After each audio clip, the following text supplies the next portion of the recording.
Good morning students. Last video में students हमने किए थे आपका जो लेसन नंबर 5 है कोल एंड पेट्रोलियम, उसके एनसीईआरटी टेक्स्ट बुक क्वेश्चंस, ठीक है, जो कि आपकी बुक में सोल्व किए गए हैं, मैंने आपको समझाए थे। होप कि आपने वो लर्न कर लिए होंगे। इस वीडियो में मैं आपको एनसीईआरटी एग्जाम्पलर प्रॉब्लम्स के सोल्व क्वेश्चन समझाऊंगे ऑफ लेसन 5, ठीक है। तो आपको अच्छे से समझने हैं ध्यान से। सबसे पहले दिए गए हैं multiple choice questions. Multiple choice questions में फर्स्ट क्वेश्चन है various materials which are obtained from nature are called natural resources. Which of the following is not a natural resource.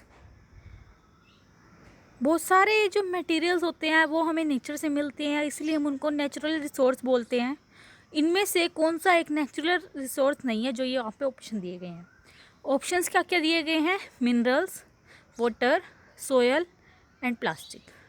तो फर्स्ट के डी पे आप टिक कर सकते हो स्टूडेंट। यहाँ पे आंसर डी करेक्ट है, प्लास्टिक, ठीक है, ये डी, ओके। उसके बाद हम करते हैं सेकंड। यहाँ से सेकंड क्वेश्चन दिया गया है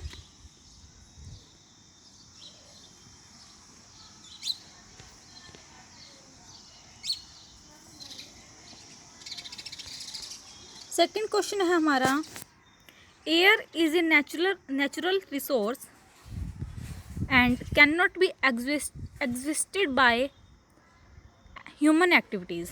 it is known as inexhaustible natural resource. Which of the following is another inexhaustible natural resource?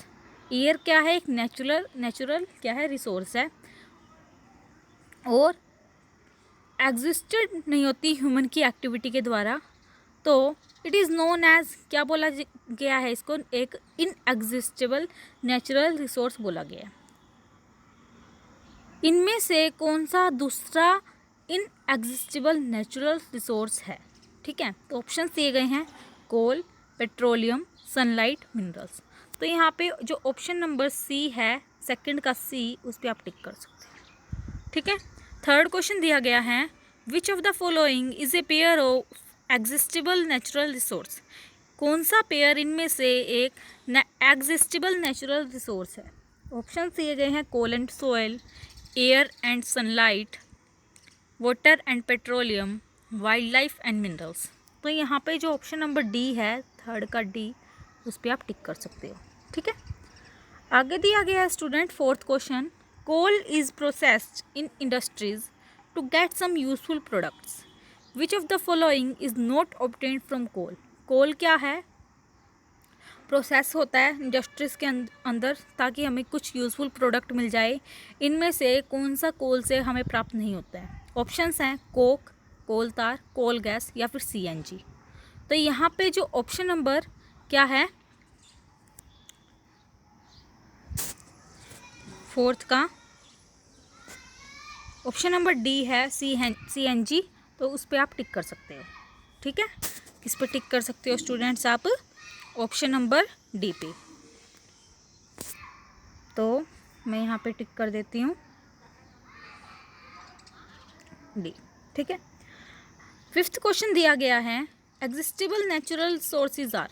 एग्जिस्टेबल natural resources क्या होते हैं। ऑप्शंस दिए गए हैं unlimited in quantity, not dependent on nature, limited in quantity, not exhausted by human activities. तो यहाँ पे जो ऑप्शन नंबर सी है, जिसकी क्वांटिटी क्या होती है, लिमिटेड होती है, जिसका मतलब जो ज़्यादा नहीं पाए जाते उन्हें बोला जाता है एग्जिस्टेबल नेचुरल रिसोर्स। तो फिफ्थ के सी ऑप्शन पे आप टिक कर सकते हो, ठीक है। आगे दिया गया है student sixth question, fossil fuels are obtained from. जो फॉसिल फ्यूल्स हैं वो कहाँ से प्राप्त किए जाते हैं। ऑप्शंस दिए गए हैं remains of non living materials, dead remains of birds only, dead remains of insects only, dead remains of living organism. तो जो फॉसिल फ्यूल्स हैं वो हमें dead remains of living organism से मिलते हैं। तो सिक्स्थ के डी पे आप टिक कर सकते हो, ठीक है। आगे दिया गया seventh question students, coal is formed from the remains of. जो कोल है, कोयला है, वो फॉर्म होता है किसके बचे हुए से, रिमेन्स होता है बचा हुआ, ऑप्शंस दिए गए हैं vegetation only, animals only, both vegetation and animals, neither vegetation NOR animals. तो यहाँ पे जो 7th का ए ऑप्शन है वेजिटेशन ओनली, उस पर आप टिक कर सकते हो। 8th क्वेश्चन दिया गया है students, which substance is formed by the carbonization of dead vegetation. कौन सा सब्सटेंस फॉर्म होता है अगर हम कार्बनाइजेशन करते हैं डेड वेजिटेशन की, ठीक है। तो ऑप्शंस दिए गए हैं कोल, कोक, कोल गैस या फिर कोल तार। तो यहाँ पे जो ऑप्शन नंबर ए है, कार्बनाइजेशन ऑफ डेड वेजिटेशन से हमें क्या मिलता है, कोल मिलता है। तो 8th के ए ऑप्शन पे आप टिक कर सकते हो, ठीक है। तो ये 8वां क्वेश्चन हो गया हमारा। अब है हमारा 9th question. Naphthalene balls are obtained from coal tar and are used as. जो नैपथलिन की बॉल्स हैं वो ऑब्टेन्ड प्राप्त की जाती हैं कोल तार से, और वो यूज़ कैसे की जाती हैं। ऑप्शंस दिए गए हैं mosquito repellent, honey bee repellent, moth repellent या फिर स्नेक रिपेलेंट। तो 9th का यहाँ पे जो सी ऑप्शन है मोथ रिपेलेंट, उस पर आप टिक कर सकते हो, ठीक है। आगे दिया गया है students 10th question. 10th question है which of the following is not a constituent of petroleum. इनमें से कौन सा पेट्रोल का एक कंपोनेंट या फिर कंस्टिट्यूएंट नहीं है। ऑप्शंस है paraffin wax, lubricating oil, petrol या फिर कोक। तो जो कोक है वो क्या है, पेट्रोलियम का कंस्टिट्यूएंट नहीं है। तो 10th के डी ऑप्शन पे आप टिक कर सकते हो, ठीक है। तो ये तो हो गए स्टूडेंट्स आपके मल्टीपल चॉइस क्वेश्चन। आगे हम करेंगे very short answer type questions. Very short answer type questions में आपका जो फर्स्ट क्वेश्चन है, वैसे यहाँ पे नंबरिंग 11th दी गई है क्योंकि 10 हमने मल्टीपल चॉइस क्वेश्चन कर लिए थे। तो यहाँ पे जो 11th क्वेश्चन है, you are provided with a mixture of petroleum and water, can you suggest a method to separate the two. ये भी क्वेश्चंस आपको क्या करने हैं, राइट डाउन नहीं करने, सिर्फ लर्न करने हैं, ठीक है। तो 11th क्वेश्चन में बोला गया है कि आपको एक मिक्सचर दिया गया है पेट्रोलियम का और वाटर का। तो आप कोई मेथड बता सकते हो जिसमें हम क्या कर सकते हैं, इन दोनों को अलग अलग कर सकते हैं। तो ऑप्शन आंसर आएगा इसका डिकेंटेशन। क्या आंसर है यहाँ पे, ये रहा डिकेंटेशन, ठीक है। आगे दिया गया है students 12th question, what does CNG stand for and why is it considered to be a better fuel than petrol. Why does CNG की पहले तो बोलना गया है कि CNG की फुल फॉर्म होती क्या है, किस पे स्टैंड करती है वो, और इसे एक बेटर फ्यूल क्यों माना गया है पेट्रोल से, ठीक है। तो आंसर है CNG stand for compressed natural gas. आपसे 1 मार्क में भी क्वेश्चन पूछा जा सकता है कि जो CNG की फुल फॉर्म है वो क्या होती है। तो यहाँ पे ये दी गई है compressed natural gas. It is considered to be a better fuel than it is less polluting. ये क्या है, एक बेटर फ्यूल है क्योंकि ये क्या करती है, पोल्यूट कम करती है। इसी वजह से ये क्या है, एक हमारी बेटर फ्यूल है। 13th क्वेश्चन दिया गया है students, name the petroleum product used as fuel for stoves, lamps and jet aircrafts. हमें क्या करना है, पेट्रोलियम प्रोडक्ट का नाम बताना है जो किस तरह यूज़ होता है, एज ए फ्यूल यूज़ होता है। फ्यूल मीन्स ईंधन की तरह, कहाँ कहाँ पे, स्टोव्स में, लैम्प्स में या फिर जेट एयरक्राफ्ट्स में। तो आंसर वो क्या है उसका, कैरोसिन। क्या आंसर लिखोगे आप, सिर्फ कैरोसिन, कैरोसिन तक आप लिख सकते हो। कैरोसिन होता है मिट्टी का तेल, ठीक है। आगे दिए गए हैं 14th क्वेश्चन, ठीक है। 14th क्वेश्चन में हमारा जो फर्स्ट है क्या है, fill in the blanks. Fill in the blanks दिए गए हैं 14th क्वेश्चन में। तो फर्स्ट है ए, 14th का A, coal is one of the dash use to cook food.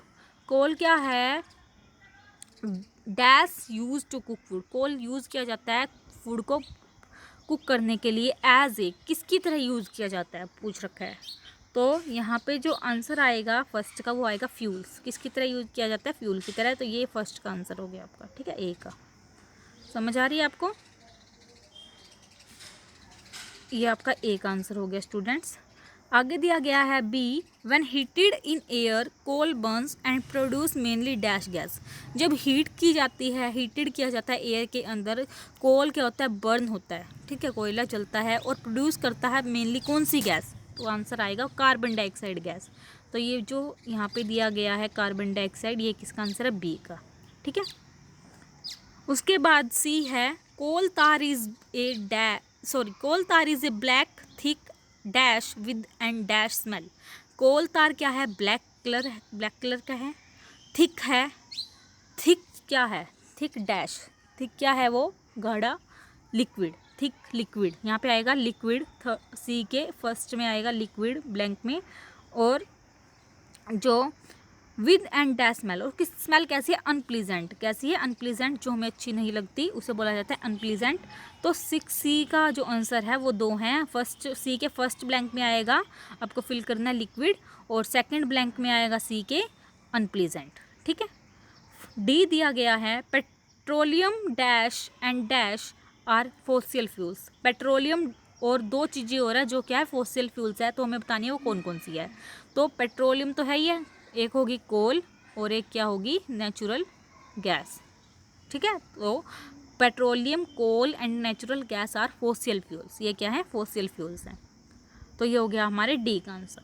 अब लास्ट है हमारे पास E, fill up. Forest and coal are dash natural resources. जो फॉरेस्ट होते हैं और कोल मीन्स कोयला होता है, वो कैसे नेचुरल रिसोर्स हैं? एग्जिस्टेबल। कौन से नेचुरल रिसोर्स है? ये इसकी स्पेलिंग यहाँ पे एग्जिस्टेबल।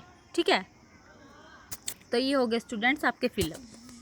तो अब दिए गए हैं यहाँ पे द 15th क्वेश्चन में the underline words in the following sentences have been jumbled up, write them in their correct form. जो यहाँ पे अंडरलाइन फॉर्म में ये क्वेश्चन दिए गए, अंडरलाइन के ये वर्ड्स दिए गए हैं, आपको क्या करना है कि इनकी जो स्पेलिंग है वो गलत दी गई है, आपको ठीक करके लिखनी है। ठीक है, तो 15th का जो ए है वो क्या है? यहाँ पे लिखा गया है LOCA, लोका इज ऑब्टेन्ड फ्रॉम माइंस। तो ऐसा तो कोई वर्ड ही नहीं होता, यहाँ पे आएगा कोल। इसको जहाँ पे अंडरलाइन करके दिखाया गया है, ये घेरा आपको दिख रहा होगा, यहाँ पे मैंने अभी एरो का निशान डाला है, तो ये क्या आएगा? इसकी जगह कोल आएगा। ठीक है, तो ये आंसर हो गया यहाँ पे कोल। ओके, तो बी क्वेश्चन है जो लिख रखा है ये अंडरलाइन करके, इज ए फॉसिल फ्यूल। तो ये गलत लिखा गया है, यहाँ पे क्या आएगा? पेट्रोलियम। क्या आएगा यहाँ पे? पेट्रोलियम। सी दिया गया है डैश इज, ये जो भी लिखा गया है गलत लिखा गया है, is a place where various fractions of petroleum are separated. तो यहाँ पे आएगा रिफाइनरी। क्या आएगा क्वेश्चन आंसर? थर्ड का यहाँ पे रिफाइनरी, 15th के सी का। ठीक है, आगे है डी का जो आंसर आएगा स्टूडेंट्स वो आएगा kerosene is a fuel used in jet crafts. Kerosene क्या आएगा यहाँ पे? ये जो वर्ड, ये स्पेलिंग दी गई है ये गलत है यहाँ पे डी पे, तो ये वाली स्पेलिंग आएगी यहाँ पे जो दी गई है। ठीक है, कैरोसिन। उसके बाद जो लास्ट है dash is an example of inexhaustible natural source. तो यहाँ पे आएगा सनलाइट। क्या आएगा स्टूडेंट? ये दिया गया है सनलाइट। ठीक है,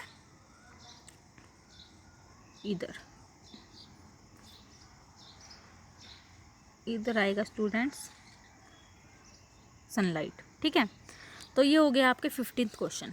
उसके बाद दिया गया है 16th क्वेश्चन। 16th क्वेश्चन में भी क्या है? फिलअप है, आपको क्या करनी है? फिल करनी है बुक के अंदर ही। तो फर्स्ट क्वेश्चन है, फर्स्ट फिलअप है the slow process of conversion of dead vegetation into coal is called dash. जो स्लो प्रोसेस होती है जिसमें हम कन्वर्ट करते हैं डेड वेजिटेशन को कोल के अंदर, उसे क्या बोला जाता है? आंसर आएगा कार्बनाइजेशन। क्या आएगा यहाँ पे? कार्बनाइजेशन। मैं आपको स्पेलिंग लिख के बता देती हूँ।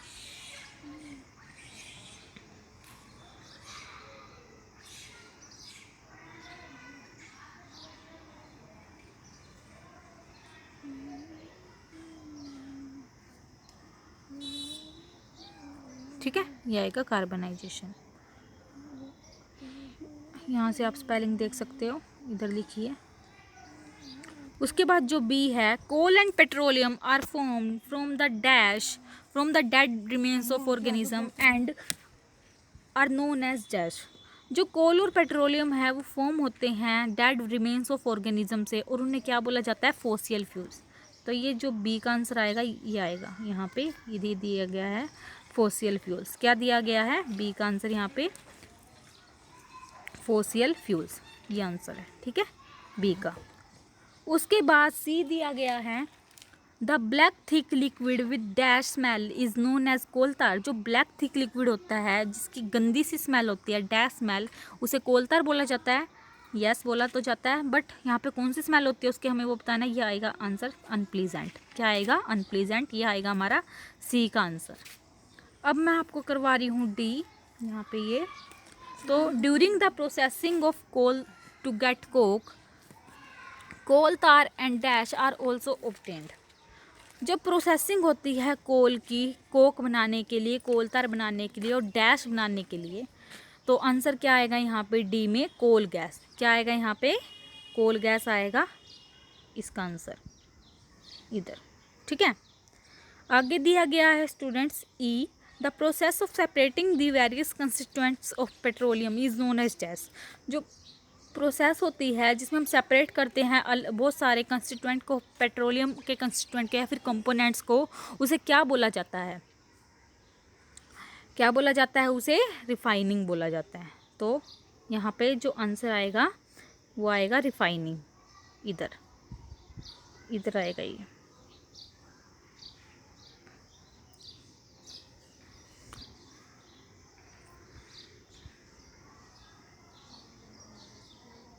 ठीक है, at last excessive burning of fossil fuels is a major cause of death. जो एक्सेसिव, अगर ज़्यादा बर्न कर देते हैं हम फॉसिल फ्यूल्स को, तो उससे क्या हो जाता है? Air pollution. तो लास्ट का आंसर आएगा यहाँ पे ये एयर पोल्यूशन। ठीक है, तो ये हो गए स्टूडेंट्स आपके फिल इन दी ब्लैंक्स।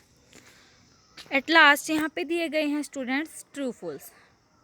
तो ये ट्रू फॉल्स मैं आपको नेक्स्ट वीडियो में करवाऊँगी स्टूडेंट्स। चलो करवा ही देती हूँ, ये थोड़े से ही हैं, 4-5 हैं। तो सबसे पहला 17th क्वेश्चन में ए दिया गया है, sunlight in air is an exhaustible natural resource. क्या जो ऑक्सीजन है एयर के अंदर वो एक एग्जिस्टेबल नेचुरल रिसोर्स है? तो आंसर आएगा 17th के ए का फॉल्स। क्या आएगा? फॉल्स। तो यहाँ पे आप एफ लिख सकते हो। ठीक है, बी दिया गया है, resources which are present in unlimited quantity in nature are called exhaustible natural resources. क्या जो रिसोर्स मिलते हैं, पाए जाते हैं अनलिमिटेड क्वांटिटी में नेचर के अंदर, उन्हें एग्जिस्टेबल नेचुरल रिसोर्स बोला जाता है। तो इसका आंसर भी क्या आएगा? फॉल्स। सी है, wild life is an exhaustible natural resource. क्या जो वाइल्ड लाइफ है वो एक एग्जिस्टेबल नेचुरल रिसोर्स है? तो इसका आंसर क्या आएगा स्टूडेंट्स? ट्रू। डी है, under high temperature and pressure dead plants get slowly converted to coal. जो अगर ज़्यादा टेम्परेचर और प्रेशर है तो डेड प्लांट्स धीरे धीरे कन्वर्ट हो जाते हैं कोल के अंदर। तो इसका आंसर आएगा ट्रू। लास्ट है, CNG is less polluting fuel than petrol and diesel. क्या जो सीएनजी है वो लेस पॉल्यूटिंग फ्यूल है पेट्रोल और डीजल से? तो ये भी क्या आएगा? ट्रू। लास्ट का भी क्या आएगा? ट्रू। ठीक है, तो स्टूडेंट्स ये हो गए आपके very short answer type question.